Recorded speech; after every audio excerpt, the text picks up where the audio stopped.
नमस्कार, मैं आनंद किशोर प्रसाद पटना से।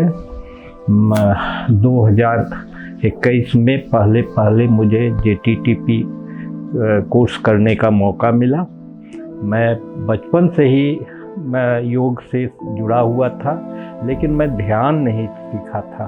ध्यान के लिए मैं कई जगह प्रयास किया, लेकिन कहीं भी मुझे ध्यान नहीं सिखाया गया।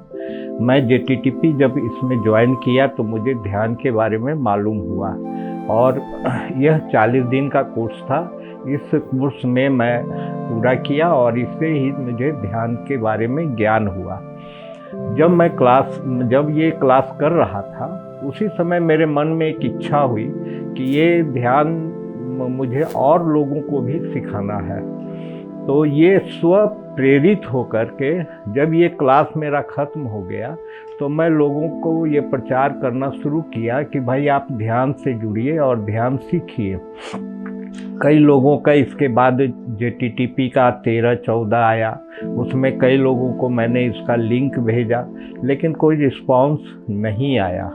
JTTP जब 15 शुरू हुआ तो मैं दिनेश जी को इसका लिंक भेजा, उन्होंने इसको एक्सेप्ट किया और वह JTTP 15 पूरा उन्होंने किया।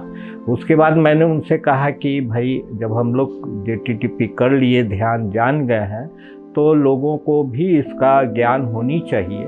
इसलिए हम लोग एक जगह कोई अच्छे से छोटा सा ही हो रूम लेकर हम लोग आपस में बैठें, कुछ ध्यान की बातें करें, ध्यान करें और लोगों को भी जोड़ें।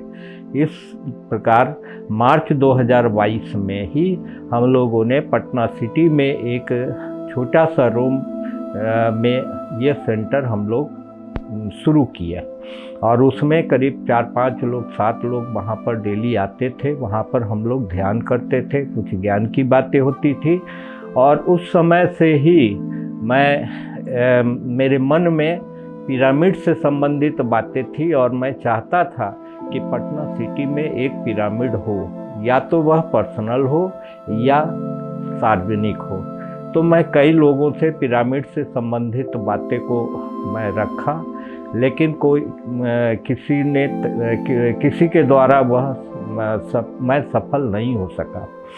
और इस तरह मैं ध्यान में आने लगा, ध्यान करने लगा, लोगों को बताने लगा, और इस तरह करते करते मुझे शुरू में किसी भी तरह का कोई अनुभव नहीं आ रहा था।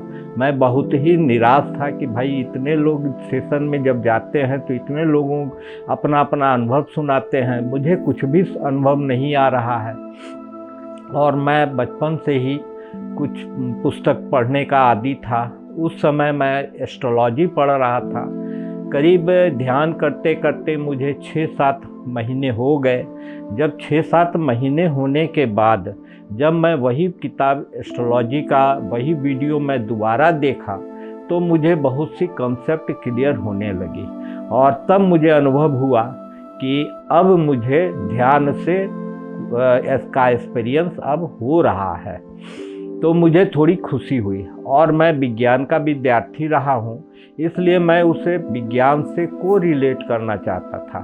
तो मैं बचपन में स्कूल कॉलेज में एक फिजिक्स का एक चैप्टर था लैटेंट हीट।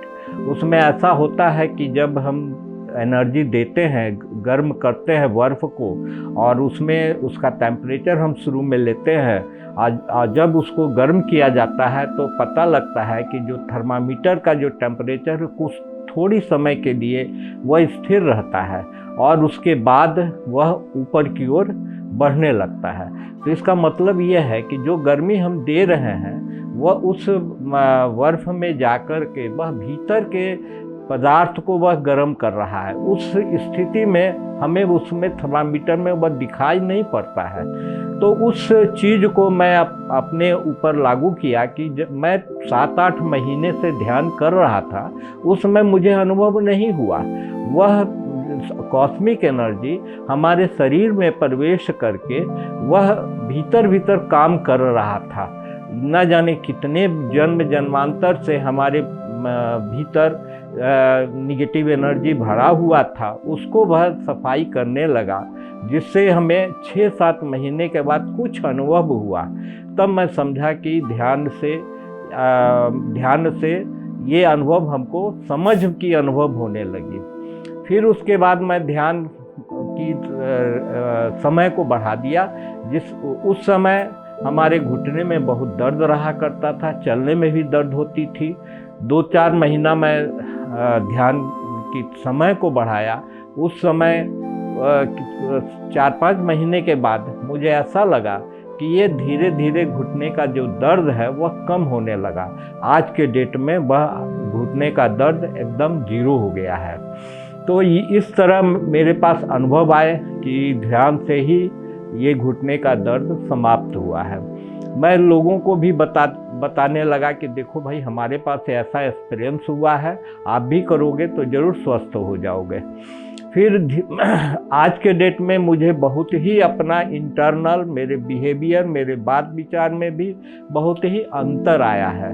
क्योंकि जब मैं ध्यान करता हूँ तो पहले मैं बहुत ज़्यादा गुस्सा हो जाता था, बहुत ज़्यादा हर चीज़ में रिएक्ट करता था। आज के दिन में मेरा गुस्सा जो है बहुत ही शांत हो गया। मैं अब गुस्सा नहीं करता हूँ और रिएक्शन भी बहुत कुछ कम हो गया है। इस तरह मैं अब मेरे जीवन में बहुत तरह का परिवर्तन आने लगा है। फिर मैं इसे अपने विज्ञान से भी जोड़ने लगा। विज्ञान से इसलिए जोड़ा कि ध्यान से पूरी मनुष्य का कायाकल्प हो जाता है। ये कायाकल्प कैसे, इसको अंग्रेजी में मेटामॉर्फोसिस भी कहते हैं। जब हम लोग स्कूल कॉलेज में पढ़ते थे तो तितली का जीवन चक्र हमने पढ़ा। उसमें क्या था कि अंडा के बाद जो चीज़ निकलता है उसको लार्वा कहते हैं। लार्वा के बाद वाला स्टेज होता है प्यूपा, और प्यूपे के जो बाद स्टेज आती है वह पूर्ण रूप से तितली बन जाती है। तो जो प्यूपा से तितली बनने की जो प्रोसेस है उसमें दोनों का स्ट्रक्चर अलग अलग होता है, और इस प्रोसेस को हम मेटामॉर्फोसिस कहते हैं।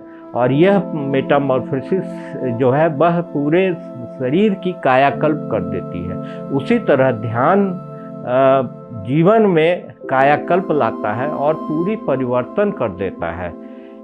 इस तरह आज भी हम लोगों को ध्यान सिखा रहे हैं। और शुरू में ही मुझे पिरामिड से इच्छा थी कि यहाँ पर हो, और मैं इसके लिए प्रयास भी करता रहा। इसके लिए मैं कई लोगों से बात किया, मेरे मित्र से बात किया और लोगों से बात किया। तो मेरे मित्र तैयार हो गए कि हाँ, मैं बनवाऊँगा अपने घर में।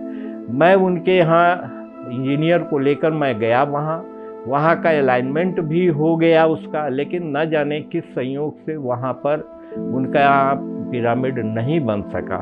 उसी समय अचानक मेरे मन में आया कि मैं भी पिरामिड जो है अपने छत पर बनाऊं।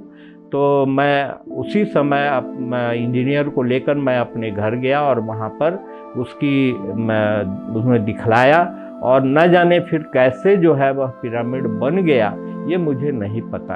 और ये तो जो भी बना है वह मास्टरों के द्वारा बनाया गया है, इसमें मेरा कोई भी कंट्रीब्यूशन नहीं है। इस तरह मैं अपना ध्यान की यात्रा अभी तक मैं पूरा किया हूँ। अब जो है पिरामिड ध्यान में अब लोगों को भी मैं अब उस पिरामिड में ध्यान करवाऊँगा, सिखाऊँगा। ये मेरा ये इच्छा है।